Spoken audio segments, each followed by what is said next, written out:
Good morning दोस्तों, मैं A K. Tiwari. आज हम पढ़ेंगे क्लास 10 का मैथ एनसीईआरटी चैप्टर है 12 और इस चैप्टर का नाम है सरफेस एरियाज एंड वॉल्यूम्स।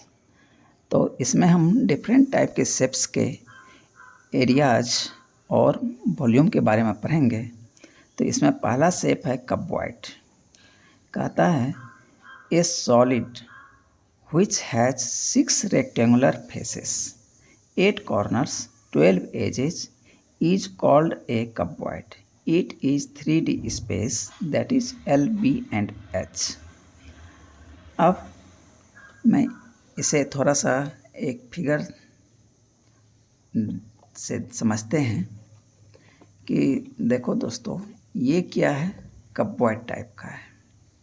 तो इसमें देखिए कितने फेसेस, 1 2 3 4 5 और 6। तो 6 फेसेस हो गए और सारे फेस जो हैं रेक्टेंगुलर टाइप के हैं। देखिए रेक्टेंगुलर टाइप के हैं। तो अब इसमें एक लेंथ होगा, मान लिया जाए ये लेंथ है और ये ब्रेड्थ हो गया और ये डेप्थ हो गया। नीचे से लेंगे तो ये हाइट हो जाएगा।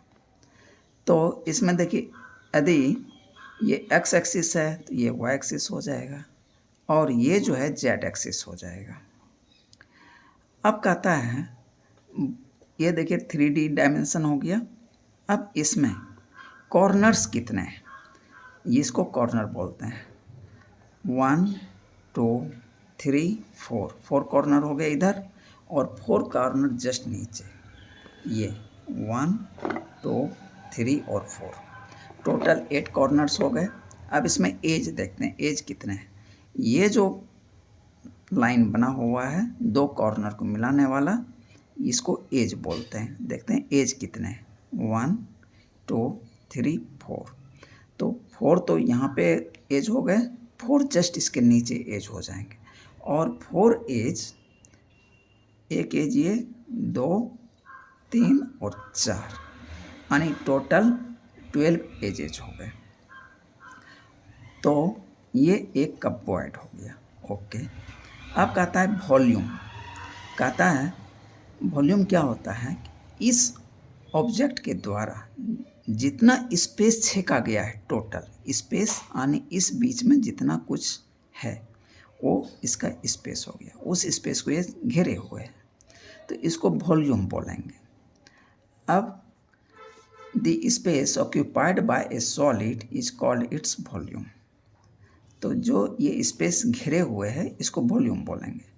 अब कैपेसिटी क्या होगी, अब इसकी कैपेसिटी क्या होता है, एक तो ये बाहर का ये फेस हो गया, एक अंदर का हो सकता है, इसमें मोटाई हो तो कैपेसिटी जब लेंगे तो अंदर का जितना वॉल्यूम होगा, इसके अंदर का वॉल्यूम, वो इसकी कैपेसिटी हो जाएगी।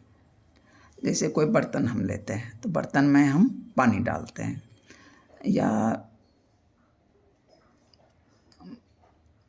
मेडिसिन वगैरह जो होता है बोतल वगैरह में, तो कोई बोतल मोटा होता है, तो मोटा होगा तो अंदर का जितना वॉल्यूम होगा वो उस बोतल का कैपेसिटी हो जाएगा।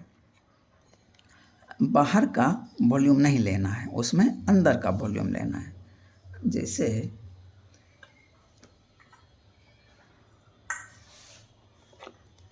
कि ये, तो इसका जो वॉल्यूम होगा, ये बाहर वाला देखिए सरफेस हो गया, ये अंदर वाला सरफेस हो गया। अंदर में देखिए खाली है, तो ये जो खाली जगह है ये इसका वॉल्यूम है, ठीक है। और इसी का ये कैपेसिटी भी है, ये इनर वॉल्यूम हो गया और ये इसका कैपेसिटी हो गया। तो बाहर वाला वॉल्यूम हम नहीं लेंगे। तो यही कह रहा है कि कैपेसिटी जब भी हमको निकालने के लिए आएगा क्वेश्चन में, तो हम उसका इंटरनल वॉल्यूम लेंगे। तो वही लिखे हैं, the capacity of a container is equal to its internal volume. The volume of material in a hollow body.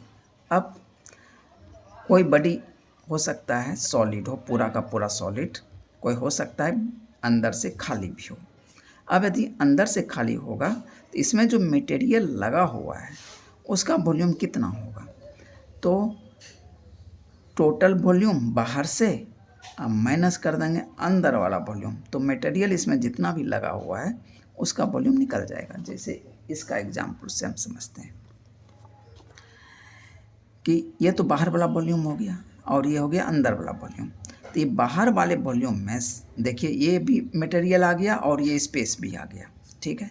अब इसमें से ये अंदर वाला पोर्शन कट करके निकाल दीजिए, तो बच क्या गया, ये वाला वॉल्यूम बच गया, ये मटेरियल का वॉल्यूम बच गया। तो वही यहाँ फार्मूला मैंने लिखा, the volume of material in a hollow body its external volume minus its internal volume, ठीक है। तो ये आपको पता चल गया, बाहर का वॉल्यूम में से ये अंदर वाला वॉल्यूम माइनस कर देंगे तो इसमें जो मटेरियल लगा है ये इसका वॉल्यूम निकल जाएगा। एरिया, एरिया क्या है, it is a 2D figure that is length and breadth, यानी एरिया जो होगा ये इसमें 2 डायमेंशन हम लेंगे, एक्स एक्सिस और वाई एक्सिस। जैसे ये एक सरफेस है तो ये जो सरफेस ये हुआ इसका हम ये एरिया निकाल सकते हैं। इसमें देखिए ये लेंथ हम यदि कंसीडर करें तो ये ब्रेड्थ हो जाएगा, ये यदि ये वाई एक्सिस है तो ये एक्स एक्सिस हो जाएगा। तो इस दोनों को मल्टीप्लाई कर देंगे तो इसका एरिया मुझे निकल जाएगा, इस सरफेस का एरिया निकल जाएगा, ठीक है। अब कहता है the sum of the areas of all the surfaces of a solid is called its total surface area। अब एक तो एरिया केवल नॉर्मल एरिया निकालने के लिए मैंने देखा, अब अधिक आता है टोटल सरफेस एरिया। जैसे कि ये एक शेप है, इसका टोटल सरफेस एरिया मुझे पूछेगा, तो उस कंडीशन हम इसका कौन कौन सा एरिया हम इंक्लूड करेंगे। देखिए ये सरफेस एक एरिया हो गया, जस्ट इसी के जैसा नीचे एक सरफेस है उसका एरिया ये प्लस ये, उसी तरह ये सरफेस इसका एरिया निकाल लेंगे और इसी के जैसा देखिए इस तरफ एक सरफेस ये एरिया, यानी ये एरिया प्लस ये एरिया। अब एक सरफेस ये है, इसी के जैसा इधर भी सरफेस है, तो इसका एरिया निकाल लेंगे, आप उतने ही एरिया इसका हो जाएगा, ऐड कर देंगे तो ये मुझे टोटल सरफेस एरिया इसका मिल गया। लेकिन इसमें देखिए दोस्तों एक क्वेश्चन और भी आता है, लेटरल सरफेस एरिया। अब ये एक यदि ऑब्जेक्ट है तो इसका लेटरल सरफेस एरिया कैसे होगा, इस तरह से जो भी सरफेस आएगा इसके चारों तरफ तो वो लेटरल सरफेस एरिया होगा, ठीक है। तो यानी ये एरिया प्लस ये एरिया, ये एरिया प्लस ये एरिया, इस तरह से चारों वॉल का एरिया हम ऐड कर दें तो लेटरल सरफेस एरिया मिल जाएगा हमें। तो अब इसमें अगला शब्द है perimeter. It is a single dimensional that is 1D figure that is length.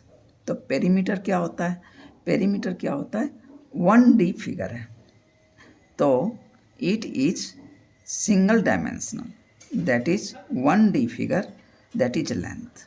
तो पेरीमीटर क्या है, हम सपोज इस पेज का पेरीमीटर निकालना चाहते हैं तो ये लेंथ हो गया, अब प्लस ये लेंथ जोड़ देंगे, प्लस ये लेंथ जोड़ देंगे, प्लस ये लेंथ जोड़ देंगे, यानी किसी भी ऑब्जेक्ट का यदि पेरीमीटर यदि मुझे निकालना है उसके चारों तरफ का जो एज है उसको हम ऐड कर दें तो मुझे पेरीमीटर मिल जाएगा।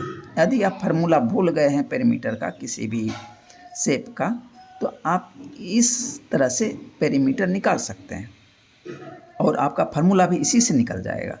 जैसे ये देखिए ये लेंथ हो गया, इसी के जैसा इधर भी लेंथ, तो देखिए 2 लेंथ हो गया, ये देखिए ब्रेड्थ हो गया, इसी के जैसा इधर भी ब्रेड्थ है तो 2 ब्रेड्थ हो गया, तो 2 लेंथ प्लस 2 ब्रेड्थ, तो 2 कॉमन आ गया, L प्लस B हो गया।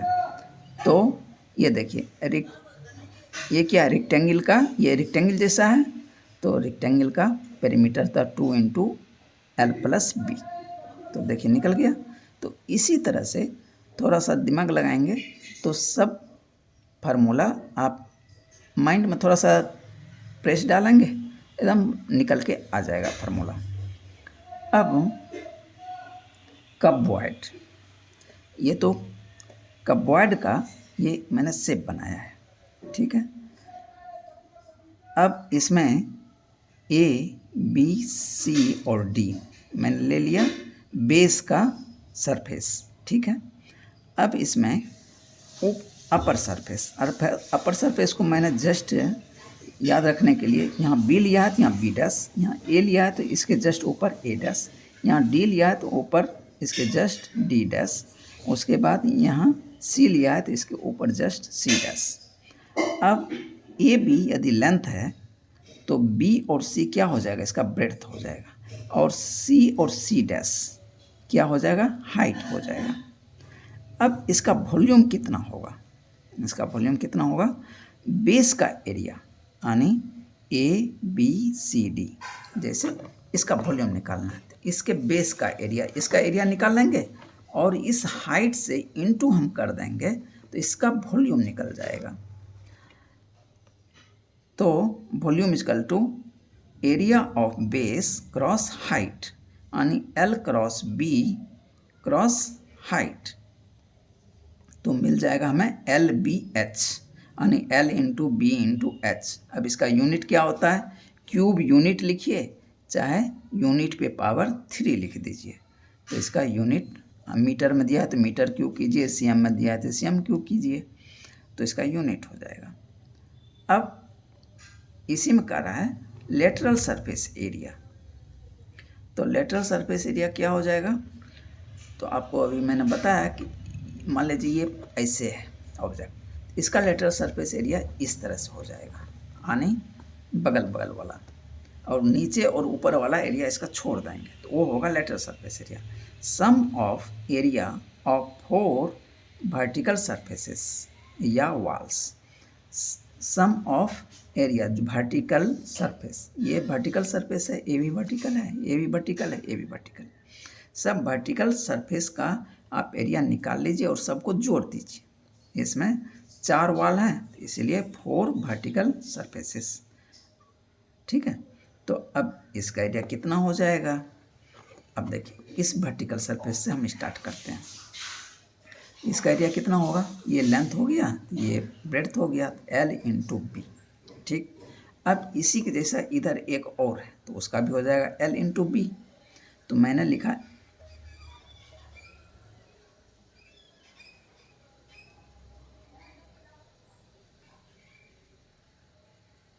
अच्छा मैंने हाइट ले लिया है, ठीक है, तो इसको हाइट ले लिया, ठीक है, ये ऐसे रखा हुआ है तो ये लेंथ हो गया तो ये ब्रेड्थ हो गया तो ये हाइट हो गया, तो मैंने इसके हिसाब से ले लिया एल क्रॉस एच, इसका हो जाएगा ये लेंथ है तो ये हाइट हो गया, तो लेंथ क्रॉस हाइट, ठीक है।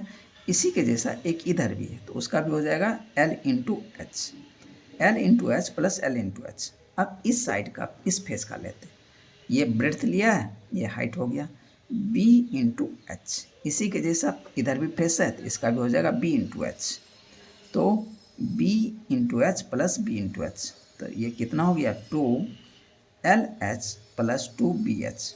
अब इसमें से 2 और एच कॉमन आ जाएगा, तो 2 कॉमन आ गया और एच कॉमन आ गया, यहाँ बच क्या गया एल प्लस बी। तो अब आपको कभी कभी क्वेश्चन पूछता है कि चारों दीवारों का क्षेत्रफल बताइए, तो उसके लिए फार्मूला यही होता है 2 गुना ऊंचाई लंबाई जोड़ चौड़ाई, ये फार्मूला होता है। यदि दोस्तों आपने ये फार्मूला भूल गया तो माइंड में थोड़ा सा प्रेस डालिए और आपको फार्मूला याद हो जाएगा। उसका सबसे बेस्ट ट्रिक है कि आप जिस हॉल में बैठे होते हैं एग्ज़ाम हॉल में, उसका आकार सेम कपबॉयड का होता है, और आप सोच लीजिए कि ये जिस हॉल में बैठे हैं ये कपबॉयड है, उसमें लेंथ ले लीजिए, ब्रेड्थ ले लीजिए, हाइट ले लीजिए, तो आपको सामने से दिख जाएगा।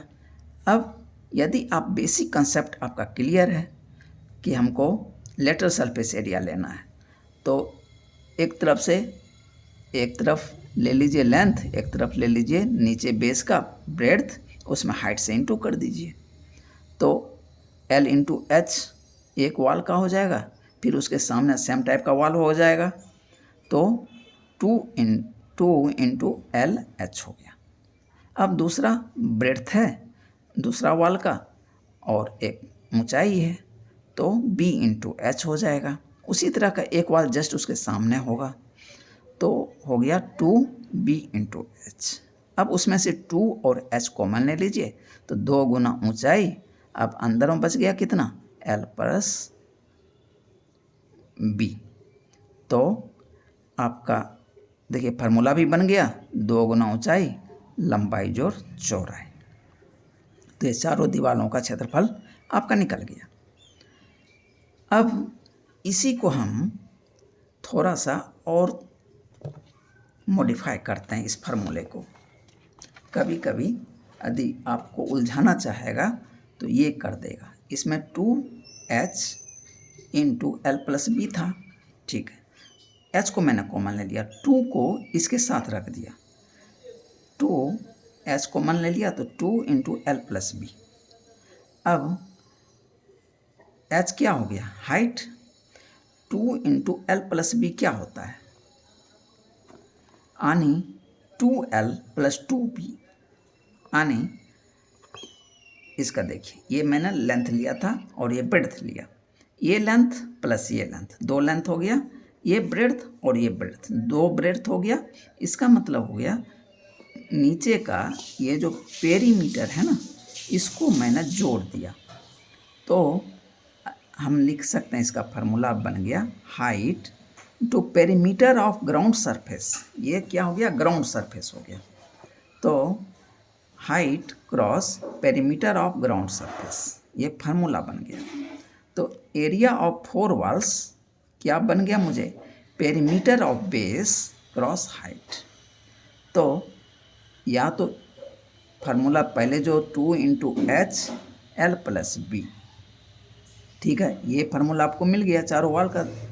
यदि आपको वहाँ पे उलझाना चाहेगा तो नीचे का पेरीमीटर दे देगा, पेरीमीटर ऑफ बेस। अब आपको हाइट दे देगा, बोलेगा इसका आप निकालिए 4 वॉल का एरिया, तो वहाँ पे इसी में यदि दिमाग लगाएंगे तो आपका निकल आएगा, यदि भूल भी गए तो आप इजीली निकाल सकते हैं। अब अगला टर्म है टोटल सरफेस एरिया, ये तो कर्व सरफेस एरिया हो गया। अब इसी में total surface area, total surface area ये तो बगल बगल मैंने निकाल लिया, अब बचा ये ऊपर का एरिया और ये नीचे का एरिया, यानी रूफ का एरिया, आप जिस रूम में बैठे हैं उसका रूफ का एरिया जोड़ दें और ये नीचे का ग्राउंड का एरिया जोड़ दें, तो इस पूरे रूम का टोटल सरफेस एरिया निकल आएगा। तो चाहे इस ऑब्जेक्ट का निकालना चाहें तो इजीली आप निकाल सकते हैं, लेकिन रूम वाला एग्जाम्पल जो है कभी आप बोलेंगे नहीं, और कभी कोई पूछ भी देता है तो अपने आप को तुरंत ये समझिए कि मैं एक रूम में बैठा हूँ और उस रूम का कंस्ट्रक्शन देख लीजिए, बस सारा आंसर आप दे देंगे। तो टोटल सरफेस एरिया में यानी लेटरल सरफेस एरिया में ये ऊपर का एरिया और नीचे का एरिया दोनों एरिया बराबर ही होगा, तो 2 इंटू, अब ये मैंने लेंथ लिया है, ये ब्रेड्थ लिया है, 2 इंटू एल इंटू बी, इस लेटरल सरफेस एरिया में ऐड कर देंगे तो मेरा आंसर आ जाएगा। तो टोटल सरफेस एरिया बराबर sum of area of 4 walls plus ground surface area plus area of roof ceiling, तो L H plus L H, B H plus B H plus L B plus L B. तो इसमें से देखिए 2 L H plus 2 B H plus 2 L B. अब इसमें से देखिए 2 common आ जाएगा, तो L H plus B H plus L B. अब इसको रीअरेंज करके लिख लेते हैं, 2 एल बी को पहले लिख दिया, 2 L B plus B H plus H L by rearranging. अब ये फार्मूला बन गया 2 गुना ब्रैकेट के अंदर लंबाई गुना चौड़ाई प्लस चौड़ाई गुना ऊंचाई प्लस ऊंचाई गुना लंबाई, ये फार्मूला मुझे मिल गया, यानी ये हो गया टोटल सरफेस एरिया। अब इसमें एक क्वेश्चन बहुत बार पूछा जा चुका है, डायगोनल ऑफ ए कपबॉइड। तो डायगोनल ऑफ ए कपबॉइड क्या होता है ये समझ लेते हैं, तो फिर आपका गलती ही नहीं होगा। अब कहता है देयर आर 4 इक्वल डायगोनल्स। कहता है मान लेते हैं यही है, तो या तो आप जिस रूम में बैठे हैं उस रूम में आप कल्पना कर लीजिए, एक कॉर्नर और उसके अपोजिट कॉर्नर एक डायगोनल हो, फिर दूसरा कॉर्नर उसका अपोजिट कॉर्नर, यानी कॉर्नर कितने हैं, 8 कॉर्नर्स हैं, तो डायगोनल कितने हो जाएंगे, 4 हो जाएंगे। अपोजिट कॉर्नर को मिलाने वाला डायगोनल हो जाएगा। ओके, ये हो गया सबसे लंबा डायगोनल जो होगा किसी भी कपबॉइड में, वो हम निकाल पाएंगे। अब इसको समझते हैं कैसे निकालते हैं। तो ये कभी नहीं आप बोलेंगे दोस्तों, यदि आप समझ गए आज का। तो अब दोस्तों आप ये समझिए कि आप किसी रूम में बैठे, ठीक है। रूम का देखिए ABCD ये क्या है, ग्राउंड सरफेस है, ठीक है। ग्राउंड सरफेस ये रेक्टेंगल टाइप का होगा। अब A से B और B से C हम A और C को मिलाते हैं। ये ग्राउंड सरफेस पे ये देखिए क्या हो जाएगा, डायगोनल हो जाएगा। ये ग्राउंड सरफेस का डायगोनल हुआ, ठीक है। ये अभी पूरे कपबॉइड का डायगोनल नहीं हुआ। अब इसके ऊपर में देखेंगे, जैसे कि मान लिया जाए ये यदि लेंथ लिया, ये ब्रेड्थ हो गया, तो इसमें डायगोनल यहाँ से लेके यहाँ तक हो गया, ये डायगोनल हो गया। अब हमको निकालना है इस कॉर्नर से इस कॉर्नर से इस कॉर्नर तक का लेंथ। देखिए कोना कोनी जाएगा, तो यहाँ से यहाँ तक, तो मैंने इस ट्रायंगल का उपयोग करके इसका लेंथ मैंने निकाल लिया, ठीक है। पाइथागोरस थ्योरम का उपयोग करेंगे, इसलिए कि ये 90 डिग्री बन रहा है। अब यहाँ से ये डेप्थ ले लिया, डेप्थ ले लीजिए चाहे हाइट ले लीजिए। अब चूँकि ऊपर से हम बता रहे हैं तो ये डेप्थ हो जाएगा, ठीक है। अब देखिए ये ऐसे और ये ऐसे, यहाँ पे 90 डिग्री बन जाएगा इसके साथ, और ये 90 डिग्री बन गया। अब यहाँ से इस कॉर्नर से इस कॉर्नर तक ये ऐसे करके ऐसे देखिए एक राइट एंगल ट्रायंगल बन रहा है, यहाँ भी पाइथागोरस लग जाएगा। तो मेरा मैक्सिमम लेंथ का जो रॉड होता है कितना आएगा किसी कपबॉइड में, उसका फार्मूला ये बन गया। या तो आप कपबॉइड का डायगोनल समझ लीजिए। तो ये क्वेश्चन बहुत बार पूछा जा चुका है, तो वही चीज़ मैंने यहाँ बनाया। तो ये ग्राउंड सरफेस बना दिया, तो ये 90 डिग्री है, तो पाइथागोरस थ्योरम लगा के A से C तक का लेंथ मैंने निकाल लिया। तो ये कितना हो जाएगा, L square plus B square, L square plus B square, और AC निकालेंगे तो रूट अंडर, ये मुझे मिल गया यहाँ से यहाँ तक। अब इसके ऊपर में देखिए ये है, तो ये हाइट हो गया, ठीक है। अब डायगोनल जो हुआ A से लेके C डैश तक, A से लेके C डैश तक। तो अब दोस्तों देखिए यहाँ से A से C और C डैश एक राइट एंगल ट्रायंगल देखिए बन रहा है यहाँ पे, ठीक। अब इस कॉर्नर पे ये जो साइड है इसके साथ भी राइट एंगल बना रहा है, और ये जो ये डायगोनल आया इधर से इसके साथ भी ये राइट एंगल बना रहा है।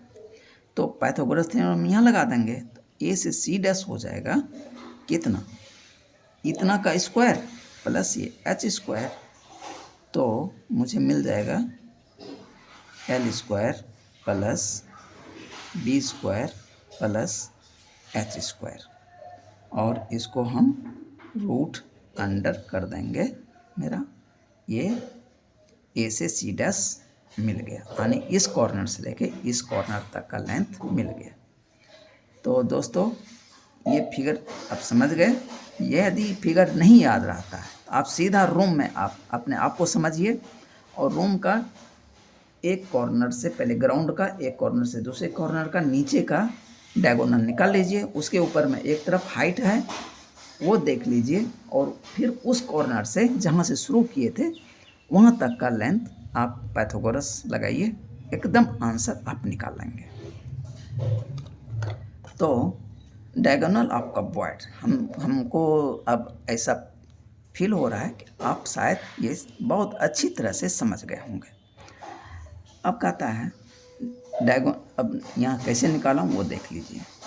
Diagonal of a cuboid, there are 4 equal diagonals. ठीक है, इसमें 4 इक्वल डायगोनल्स होंगे। डायगोनल एट ग्राउंड सरफेस, पहले हम ग्राउंड सरफेस, ये जो ग्राउंड सरफेस है इसका डायगोनल निकाल देंगे। In rectangle A B C D, ठीक है, ये ग्रीन से जो मैं खींचा हूँ, तो इसका हो जाएगा ए सी का स्क्वायर, यानी ए से ये सी, ये रेड यहाँ से मैंने यहाँ ज्वाइंट किया है, ए सी का स्क्वायर बराबर ए बी का स्क्वायर प्लस ए बी, यानी ये ए बी का स्क्वायर प्लस बी सी का स्क्वायर बराबर हो जाएगा L square plus B square. ये इक्वेशन 1 हो गया। ठीक है, अब मैं इसको ए सी के स्क्वायर के रूप में छोड़ दिया हूँ, इसीलिए कि इसका उपयोग हम इसमें करूँगा। B, diagonal of cuboid. अब डायगोनल ऑफ कपबॉइड क्या हो जाएगा, that is in right triangle A C C dash. अब जो ये डायगोनल मैंने निकाला ग्राउंड का, इस पे ये हाइट क्या है 90 डिग्री है, तो ए से सी डैश जो होगा ये कपबॉइड का डायगोनल हो जाएगा। तो ये अब ये बेस का काम करेगा ए सी, जो मैंने अभी निकाला, √एल² प्लस बी स्क्वायर। अब ए सी डैश का होल स्क्वायर, यानी यहाँ से लेके इसका बराबर हो जाएगा ये ए सी का स्क्वायर प्लस सी सी डैश का स्क्वायर, यानी ए सी का स्क्वायर, ये यहाँ पे ए सी का स्क्वायर निकाला हूँ, तो इसीलिए मैंने रूट नहीं डाला था, नहीं तो फिर हमको यहाँ से रूट डाल के इस पर स्क्वायर करते तो रूट हट जाता, तो मुझे यही मिल जाता एल² प्लस बी स्क्वायर प्लस सी सी डैश, सी से सी डैश एच स्क्वायर, चूँकि ए सी का स्क्वायर बराबर एल² plus B square from equation 1। अब एल² plus B square plus H square, अब ए सी डैश निकालना है तो इसका इधर का स्क्वायर हटाएंगे तो इधर आके रूट हो जाएगा, तो √एल² plus B square plus H square, ये फार्मूला हो गया दोस्तों। यदि फार्मूला याद है तब तो कुछ कहने की ज़रूरत ही नहीं, आप तुरंत वैल्यू पुट करेंगे, आंसर निकालेंगे। यदि फार्मूला याद नहीं रहा, अपने आप को एग्ज़ाम हॉल में एक कपबॉइड में समझ लीजिए, और बस फार्मूला जैसे जैसे बताया हूँ 1-2 बार अपने रूम में ही आप प्रैक्टिस करेंगे कि कैसे कैसे मैं बता रहा हूँ, बस उसके बाद तो फिर आप यूँ ही निकाल देंगे। तो A C dash be the longest rod which is placed in a cuboidal hollow, that is in a room or box, यानी रूम हो चाहे बॉक्स में मैक्सिमम लेंथ का जो रॉड होता है, क्वेश्चन यही पूछता है मैक्सिमम लेंथ का रॉड हम कितना रख सकते हैं, कितना बड़ा रख सकते हैं, तो उसका फार्मूला यही मिला।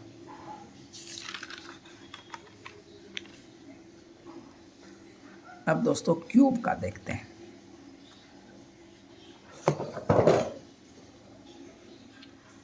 कपबॉइड और क्यूब, इसमें क्या था, ये जो लेंथ था और ये हाइट था और ये ब्रेड्थ था, ये सब अलग अलग था, लेकिन जब लेंथ, ब्रेड्थ और हाइट ये तीनों सेम मेजरमेंट का हो जाए तो वो क्या हो जाएगा, क्यूब हो जाएगा। तो बस इतना ही अंतर है, और उसी फार्मूला में सबको इक्वल रख दीजिए तो सारा फार्मूला आपको क्यूब का मिल जाएगा।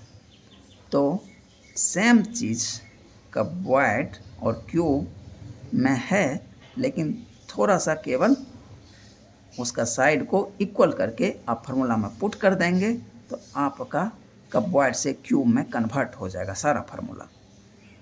तो दोस्तों इसको आप समझ लेते हैं। क्यूब, ए सॉलिड और hollow which has 6 surfaces, 6 square faces, इसमें उसमें रेक्टेंगुलर फेसेस था, इसमें square faces, 8 corners 12 equal edges is called cube. इसमें 12 जो एज होंगे वो सारे इक्वल होंगे। It is 3D figure in which L बराबर B बराबर H, तीनों ही बराबर होंगे, लेंथ, ब्रेड्थ और हाइट। वॉल्यूम ऑफ क्यूब, तो जैसे उसमें था कपबॉर्ड में LBH, अब इसके बदले में हम साइड रख दिया तो L into L into L, तो L का क्यूब हो गया। तो उसको मैं लिख सकता हूँ साइड का क्यूब। एक साइड उसमें पता हो तो उस पर पावर 3 करके हम निकाल देंगे। चूँकि L बराबर B बराबर H बराबर H, क्यूबिक यूनिट और यूनिट पे पावर 3 इसका यूनिट हो जाएगा। टोटल सरफेस एरिया, अब इसका टोटल सरफेस एरिया, चूँकि सारा सरफेस एक जैसा है क्यूब में, दोस्तों ये समझ लीजिए कि थोड़ा देर के लिए ये क्यूब है, तो एक सरफेस का एरिया निकालिए तो कितना हो जाएगा, तो ये साइड इंटू ये साइड, तो साइड का क्यूब। और ऐसा ऐसा 6 को सरफेस हो गया, एक सरफेस ये, एक ये, एक ये, एक ये, 4 सरफेस इधर हो गया, एक ये, 6 सरफेस हो गया। 6 इंटू साइड का स्क्वायर, देखिए फॉर्मूला बन गया।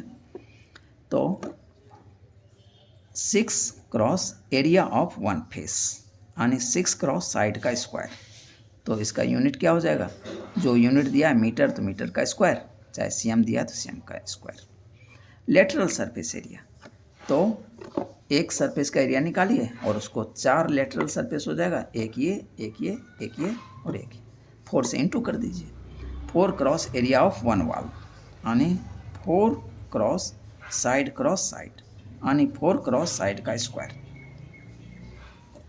अब लेंथ ऑफ डायगोनल्स, वहाँ पे क्या था, L square plus B square plus H square root under, तो यहाँ पे सबको इक्वल कर देंगे, तो साइड का स्क्वायर प्लस साइड का स्क्वायर प्लस साइड का square root and total root under, तो S बराबर साइड, तो ये तीनों आपस में जुड़ जाएगा तो क्या हो जाएगा, रूट अंडर 3S स्क्वायर, तो S स्क्वायर का रूट निकल जाएगा S और 3 का नहीं निकलेगा तो इसको रूट अंडर ही मैंने छोड़ा, तो रूट 3S एंड बराबर हो गया रूट 3 क्रॉस वन साइड।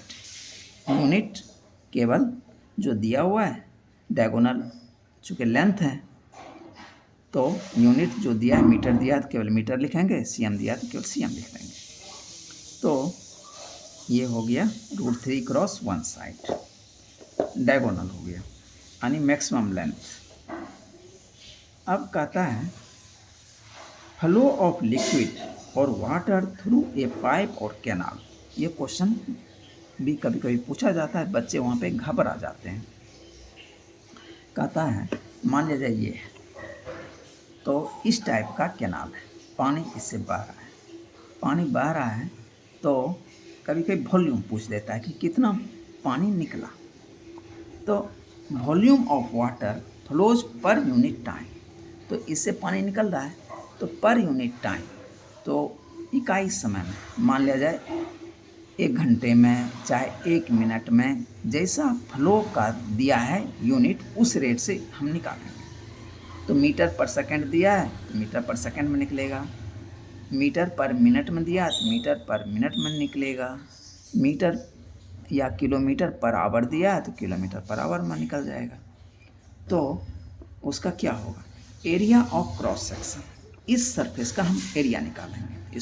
यदि इसको हम परपेंडिकुलर हम देखें तो जो हमको यहाँ मिलेगा, इसको कट करें, दरअसल कट करना होता है परपेंडिकुलर, इसको कट करेंगे, जो हमको फेस मिलेगा उसको बोलते हैं क्रॉस सेक्शनल एरिया। ठीक है, जो फेस हमको मिला कट करने के बाद, तो हमको इसी तरह का फेस मिलेगा, चूँकि इसको करेंगे परपेंडिकुलर तो इस तरह का फेस मिलेगा, इसका कितना एरिया होगा, ये यदि लेंथ लेते हैं तो ये हाइट हो जाएगा, तो लेंथ क्रॉस हाइट, तो इसका इस सरफेस का एरिया हो गया। ये एरिया क्रॉस, इसमें से जो पानी निकल रहा है उसका कितना स्पीड है उसे इनटू कर देंगे, तो area of cross section cross speed of flow water. ठीक है, अब चूँकि वॉल्यूम निकलेगा तो वॉल्यूम निकलेगा तो उसका यूनिट क्या हो जाएगा, क्यूबिक यूनिट।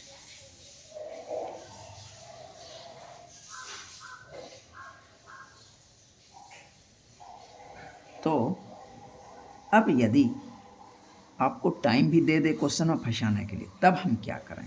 देखिए इसी क्वेश्चन से, इसी फार्मूले से वो निकल जाएगा। देखिए क्रॉस सेक्शनल एरिया मैंने निकाल लिया, ठीक है।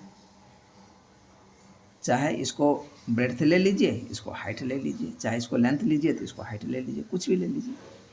तो इतना क्रॉस सेक्शनल एरिया हो गया। अब इसमें स्पीड से इनटू कर दिया, मीटर मान लेते हैं मीटर पर सेकेंड, ठीक है। तो ये क्रॉस सेक्शनल एरिया कितना हो गया?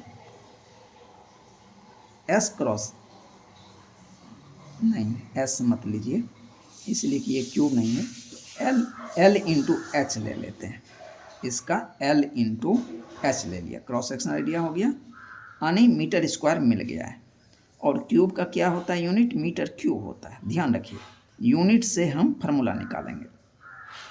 ये हमको मीटर इंटू मीटर मिल गया एरिया से। अब यहाँ स्पीड दिया है स्पीड क्या दिया है? मीटर पर सेकंड दे दिया, इसे इंटू मैंने कर दिया। अब चूंकि यहाँ पे मैंने लिखा था पर यूनिट टाइम, ये जो फ्लो ऑफ लिक्विड का वॉल्यूम था पर यूनिट टाइम था, यानी S बराबर 1 करना पड़ेगा, तब m इंटू एम हो गया, ठीक। तो ये वॉल्यूम मुझे मिल गया मीटर। अब यदि आपको टाइम दे दिया तब हम क्या करेंगे? यहाँ सेकंड है, मीटर सेकंड है, ठीक है। हम पर यूनिट तब यहाँ पे नहीं लिखेंगे। फ्लो ऑफ लिक्विड और वाटर थ्रू ए पाइप और canal, volume of water flows per unit time, तब हम ये नहीं लिखेंगे। जितना टाइम दिया है हम उसे इनटू करेंगे, मीटर बटा हम सेकंड लिख दिया, ये स्पीड दे दिया पानी का, क्रॉस टाइम कितना टाइम वो पूछ रहा है उससे हम इनटू कर देंगे। ये देखिए ये सेकंड भी टाइम है, ये और ये कैंसिल आउट हो गया। तो अब मुझे क्या मिल गया? इधर जो मुझे मिला मैग्नीट्यूड, वो cross unit metre into metre cube मिल गया, तो वॉल्यूम मुझे मिल गया। समझ गए दोस्तों? तो कोई भी क्वेश्चन दे के घबराइए मत, बल्कि उस पर आप दिमाग लगाने का कोशिश कीजिए, एकदम आंसर आ जाएगा। कुछ क्वेश्चन में यदि आप दिमाग लगाएंगे उसके बाद तो फिर आप ऐसे ही दिमाग लगाना शुरू कर देंगे। अब दोस्तों चलते हैं, बस आज यहीं तक करते हैं। आगे हम सिलेंडर पढ़ाएंगे, सिलेंडर, उसके बाद कौन, उसके बाद स्फेयर, बस। ओके, थैंक यू दोस्तों।